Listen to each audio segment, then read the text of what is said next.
Hi everybody, I'm Mark W. Gray here on the MW Gray channel. Thanks for watching. Today I'm going to review the film Paranorman as assigned by SourceFed Nerd Movie Club. Thanks guys for finally picking a movie that I haven't seen 1,000 times.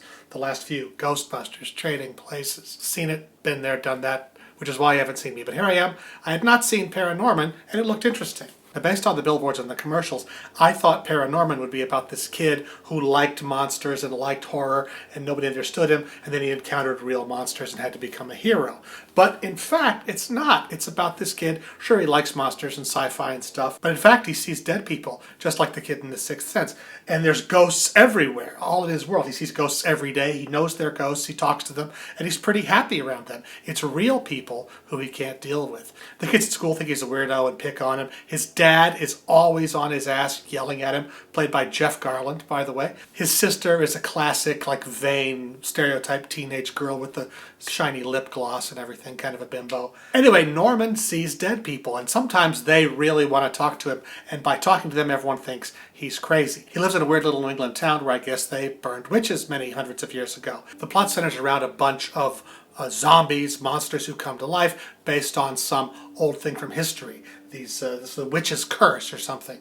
And a bunch of kind of scary looking, sort of Disney Haunted Mansion looking scary monsters start kind of terrorizing the town and coming after Norman. And of course, it turns out that the monsters are nice and it's the humans that are the real monsters. Isn't that sweet?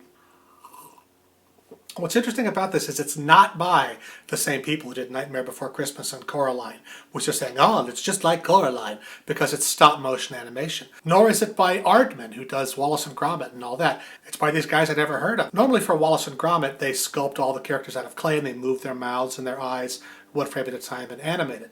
But for this, what they actually did, because the skin is so sort of thin and translucent, like the sun is always shining through this kid's big ears, they actually 3D printed every face position for this figure. And they made thousands and thousands of little 3D printed Norman faces, and for all the faces of everyone in the show. But on this, they weren't in there moving the jaw and the mouth and mushing the face around for every frame. They were moving the body like that for every frame, but they would just stick on another mouth position, another face. And so the kid's whole face is a 3D printed sculpture that I guess was computer designed first, and then 3D printed, and then cataloged, and then they stuck them on every character for every syllable in the film.